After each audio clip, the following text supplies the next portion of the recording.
Komið blessu og sæl og verið velkomin með okkur í Hvíta máva. Gestur dagsins kom fljúgandi vestan úr Húnavarsýslu frá Sveinsstöðum. Hann bóndi, hann flugmaður, hann félagsmálamaður og ég veit ekki hvað og við rekjum úr honum garnirnar. Magnús Ólafsson heitir hann á Sveinsstöðum.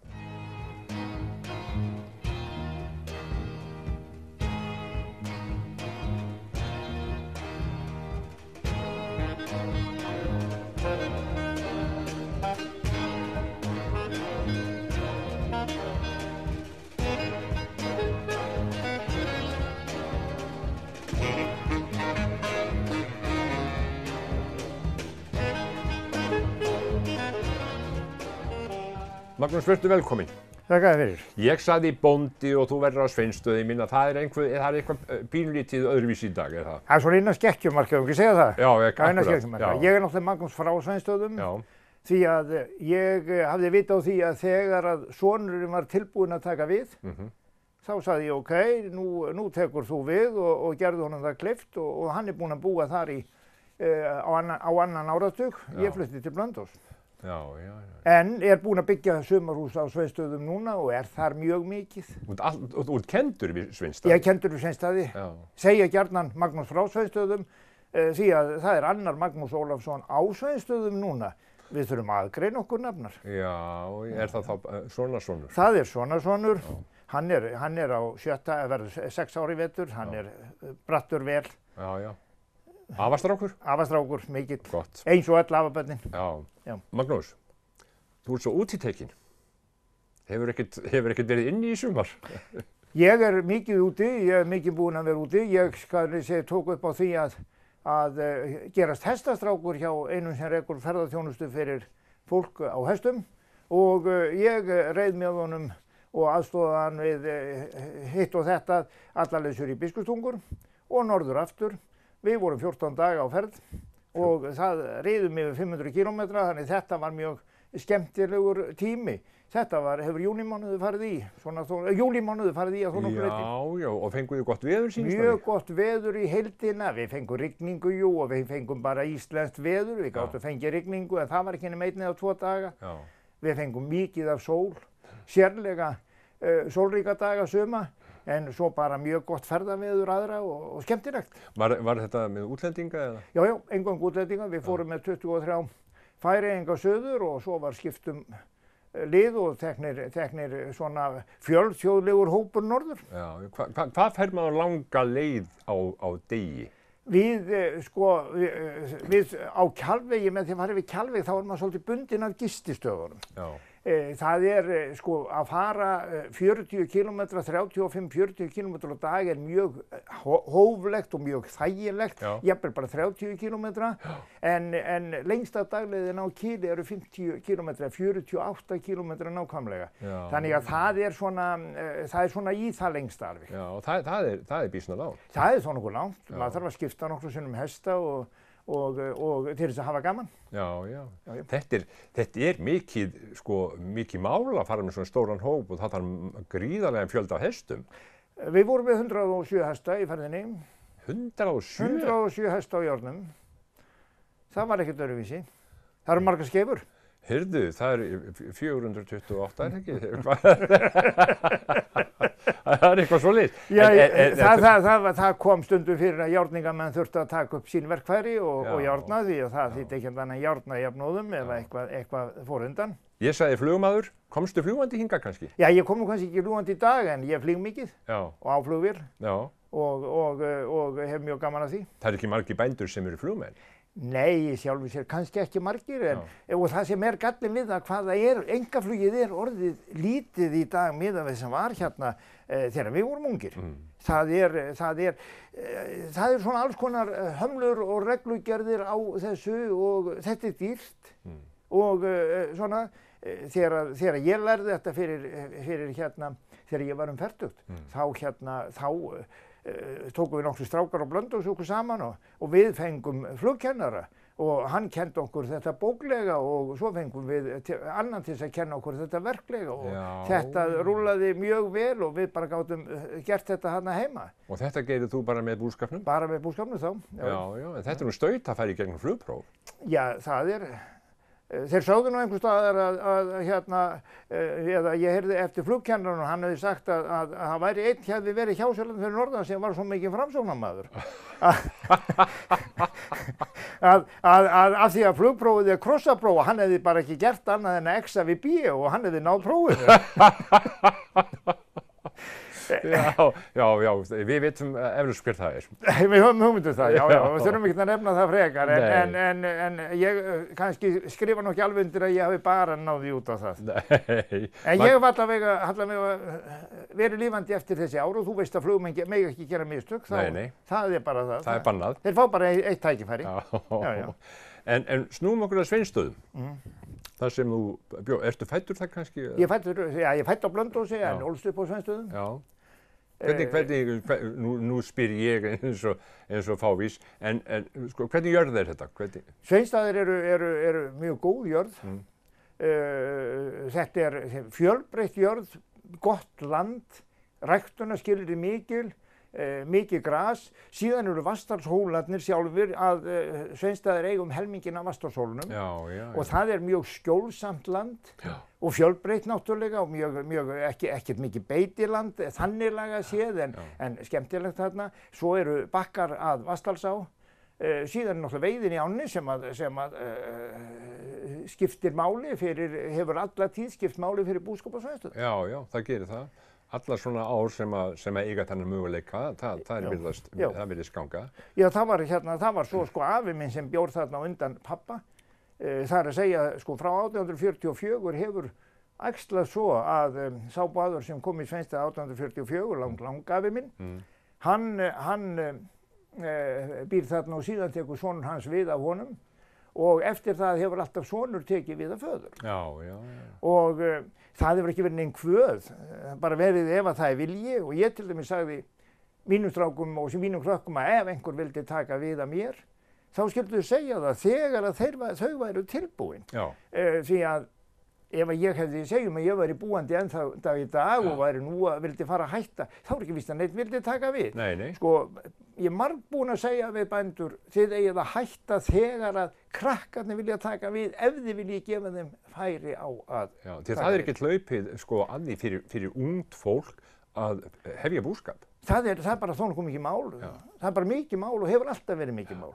Og búskapur er eitthvað sem er ekki svo það er ekki arðvænleg grein ef menn hugsa peninga, en það er margt annað í lífinu heldur peningar. Já, er það ekki? Jú. Já. En sko þetta er nú jörð eða bær sem að keyrir fram hér hversinn sem að fer í gegnum út í Reykjavíkur að tilbaka að Suðurlandi eða vestur. Þannig að er þetta þá þannig staður að það hefur alltaf verið geskvæmt þarna? Það var það sérstaklega áður fyrr sko til dæmis að þegar ég er að alast upp þá stoppaði rútan þarna. Já. Fólkið sem var að fara í Vatnsdalinn kom með rútunni, það kannski beið heil og hálfu dagana heim á Sveinsstöðum eftir því að ferð félli í Vatnsdalinn. Því það var ekki á hverjum degi, alltaf, það voru ekki bílar á hverjum bæ. Nei, ekki á þeim tíma. Ekki þegar við vorum alast upp. Nei. Þetta er svona, það er nú ýmsar breytingar en það hefur alltaf verið geskvæmt á Sveinsstöðum. Já. Sko það er svo margt sem hægt er að tala í sambandi við þetta svæði, sko í kringum Sveinsstaði og það er sagan og það er til dæmis bara, saga Skáldrósu eða Natans og Friðriks og Agnesar og það allt saman. Þetta gerir sumt að þessu gerist nú bara þarna í þínu landi. Já, sko, lokapunkturinn á sögu Agnesar og Friðriks, eða lokapunkturinn þannig, það er aftakan sjálf í landinu. Já. Og það er minnisvarði það og það er búið að girða það af núna þannig að það sé aðgengilegra fyrir fólk. Já. En þessi saga sem að spannar nána allt Húnaþing, hún er náttúrulega stórkostlega mikil og aftakan ein út af fyrir sig, hún væri ekkert mikil ef það væri ekki svona stór saga að henni. Nei. Þarna blanda saman að mínu mati sko allir þættirnir, ástir, afbrýði, ágirnd, hver og einn út af fyrir sig gæti hafa orðið orsök að þessu, en þegar þetta blandast allt saman, þá verður þarna úr þessu geysileg saga sem hægt að velta upp á ýmsan hátt. Lastu sögunni eftir ungu stúlkuna frá Ástralíu? Ástralíu, það var stórmerkileg saga, hvað hún náði góðum tökum á því að segja það. Náðarstund. Náðarstund, já. Hún kemur hingað sem skiptinemi, skrifar skáldsögu þetta með sinni sýn á það hvernig hún sér þetta með augum Agnesar raunar. Já. Margar aðrar sögur þarna hafa verið skrifaður þetta, eins og Guðlaugur frá Sunnuhlíð Guðmundsson skrifaði Enginn má undan líta. Já. Og þar lýsir hann þessu mjög vel. Fjölmargir fleiri hafa þetta skrifað. Það var leikrit í útvarpi og á sviði. Fleira á sviði og allavega. Þetta er mjög þekkt saga. En sjáðu til að það sem gerist það að Agnes, hún þarna ung stúlka, fæðist sem sagt utan hjónabands, var alla tíð ósátt við það hvað hennar örlög voru, hvernig hennar upphaf var. Móðir hennar fátæk vinnustúlka, henni komið í fóstur eða komið á sveitina raun, hún ólst upp á sveitinni, vildi brjótast upp til menntar, náði því að læra að lesa og var ótrúlega menntuð af svona alþýðustúlku. Já. Hún elst upp úr þessu, baslast síðan upp í það og hefur mikinn áhuga fyrir því að verða málsmetandi kona, sem eðlilegt það metnaður í ungum stúlkum þá eins og nú. Hún síðan hittir Nathan Ketilsson sem á sínum tíma þegar ungur maður binst böndum við stúlku í sveitinni. Hann var maður sem nennti ekki að vinna eftir því sem menn sögðu í þá daga. Hann lá í bókum, var að lesa sig til, vildi hjálpa fólki, lækna og gera ýmislegt. Hjálpaði, hann fór erlendis, stúlkan ætlaði að bíða eftir honum á meðan. En þegar hann var búinn að læra nokkuð mikið í lyfjafræði, ætlaði að verða læknir en örlögin og höfðu því. Hvert fór hann? Hann fór til Danmörku. Já. Gat ekki, þar var hann lyfsali sem að hjálpa honum. Síðan deyr hann og þá lokuðust dyrnar og hann þurfti að fara heim aftur, en hann kunni þó ýmislegt fyrir sér. Nú, þá var stúlkan hans öðrum gefin. Hann fór mjög illa út úr því, en náði sér upp úr því, en var þó breyttur persónuleiki að ég heill. Já. Og eftir það lét hann enga stúlku í friði. Já. Sveik þær allar. Já. Hann kannski, hans tími með Skáldrósu var kannski svona sú kona sem að best bar honum söguna. En þetta var ákveðin örlög, en svo getur vel verið að maðurinn hafi verið svona gerður. Já. En allavega, hann fór illa með margar konur, síðan hittast þau, Agnes og Nathan, og eftir nótt á Geitaskarði, þar tókust slíkt samband með þeim að hún var ákveðið, hún kæmi í Illugastaði næsta vor, sem að hún hélt bústýr og vendaleg húsfrú þar, blés á allar sögur sem hún hafði heyrt að Nathan væri eitthvað slæmur maður, en þarna væri bara ástin komin, þarna voru þau bara engin önnur hefði verið. Já. Síðan hún kemur í Illugastaði vorið, þá tekur hann mót henni 15 ára stúlka. Nathan ekki heima. Stúlkan býður hana velkomna og segist aldeilis gott að hún skuli vera komin til þess að kenna sér, því hún sé verðandi húsfreyja á Illugastöðum.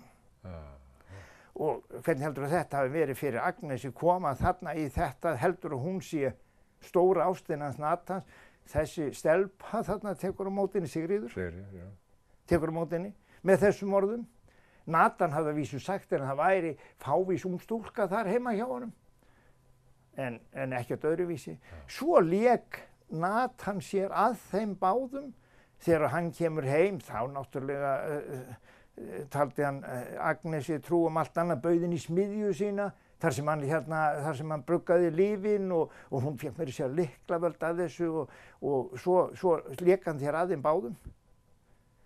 á næsta bæ Friðrik sem öfundaði Natan af ríkidæminu. Og þetta löng saga sem eftir að segja á svo mörgan hátt. Síðan spinnst þarna örlaga vefur og það alveg klárt að það var óhemju margt í gangi á Illugastöðum þennan vetur sem að heldur áfram. Natan lék sér að Friðrik og sagði honum hvað hann væri ríkur og gaf honum meira sér leyfi til þess að fara til Skáldrósu því að hún skemmti fyrir sig hann peninga og ef hann geti talið Skáldrósu og segja sér hvað peningarnir væru þá mætti hann eiga þá. Hann skilurðu þetta. Já. Hann svona lék sér með fólkið. Hann lék sér með fólkið að mínu viti. Já. En það getur vel verið að það sé bara mín sýn á söguna.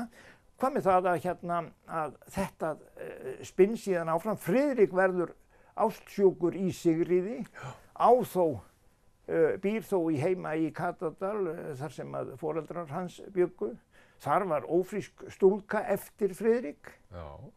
Hann sá ekkert nema Sigríði samt sem áður.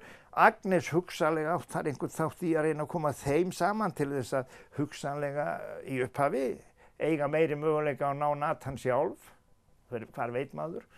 En svo var Natan orðinn alveg viss að hann yrði drepinn.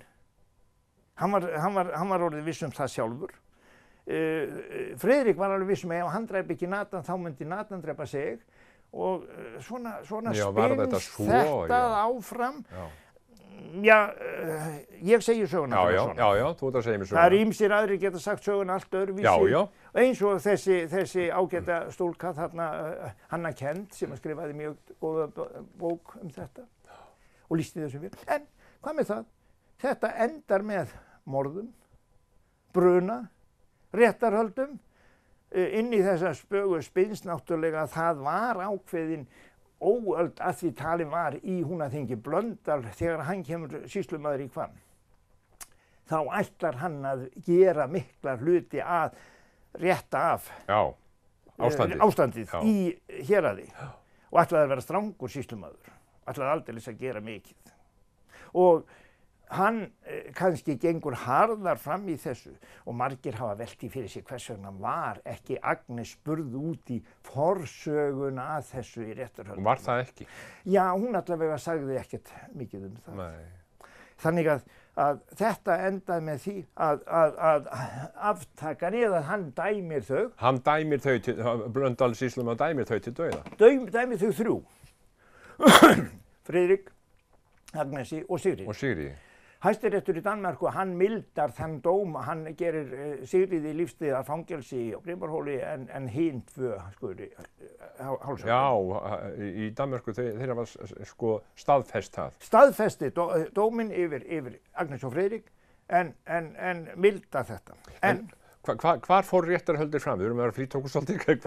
Réttarhöldin, hann var náttúrulega sjálfsagt farið að stórum hluta fram í Hvammi, ég held það hafi verið En allavega þá þetta niðurstaðan og ákveðið að aftaka skuli fara fram og hún fer fram 12. janúar 1830. En af hverju á þessum stað? Af valinn einhverju hluta vegna, kannski alfaraleiðin. Já. Og þegar aftakan hefði verið gerð, þá á þeim tíma lögum þá átti að setja höfuðinn á stengur og láta snúa að alfaraleið. Og væntanlega hefur það verið öðrum til viðvörunar. Þegar að sýslumaður stjórnaði aftökunni á Þrístöpum, þá sagði hann, það má enginn undan líta. Hvar ert þú holtastaða, Jóhann? Það var einn sem hann hafði ímíkust á og sagt að hann hafi slegið menn utanundir með hanskað sínum ef þeim varð á að líta undan þá athöfnin var gjörð. Já, þannig menn urðu að sjá þetta. Urðu að sjá þetta og það tók á margt. En þetta var kornungt fólk? Kornungt. Agnes númlega 30, Friðrik innan við 20. Já. Kornungt fólk. En það er alltaf voða gaman að tala þetta og þú segði mér meira því ég sitt bara alveg eins og í skóla og hlusta bara á kennarann. En síðar gerist eitthvað meira, maður hefur heyrt talað þá lesið það, það einhver eitthvað kemur fram í draumum og þess áttar. Já, það sem það náttúrulega, þá maður komin inn í tengingu við mig og mitt fólk. Nú? Því einu sinni 1934 birtist á Sveinsstöðum maður, óforvarað allt í einu, og spyr Magnús gamla á Sveinsstöðum, það afi. Hann þar, tjáir honum það að hann sé kominn vegna þess að miðill hafi með ósjálfráðri skrift komið með skilaboð frá Agnesi það að grafa beinin upp og koma þeim í vígða mold vegna þess að hún væri búin að liggja 100 ár í óvíðri mold og vildi komast í Tjarnarkirkjugarð. Og það fengið leyfi fyrir því að fara með beinin og grafa þau upp. En skilaboðin voru líka til afa míns það að leita til hans og fá hann til þess að aðstoða við leitina, aðstoða við uppgröftin. Og þegar hann lýsir þessu fyrir afa þarna kvöldi sem hann kemur í Sveinsstaði, þá segir honum hvar beinin séð frá aftökupallinum, það hafði verið í skriftinni. Hann segir honum líka frá því að vinnumaðurinn á þingurinn sem sagður var hafa verið sendur nóttina að taka höfuðin af stöngunum. Hann hefði svikist merkið. Hann hefði grafið höfuð, hann átti að fara með þau í Þingeyjarkirkjugarð. Höfuðin? Höfuðin. Þau hvurfu allavega voru hvorfin morgunin, en hann þarna í skriftinni kemur að hann hafi svikist þetta sett þau, eða grafið þau rétt við kisturnar. Þar var sendnara, þar var meiri möl, segir í skriftinni. Hvar var það? Það var bara rétt í gröfinni samt sem áður, þar sem að líkamanni voru grefnir voru þau grafin bara í kistu, rétt hjá aftökustaðnum. Bara dísju þar eða sem að segir? Dísju. Það vildi Agnes koma í annan stað.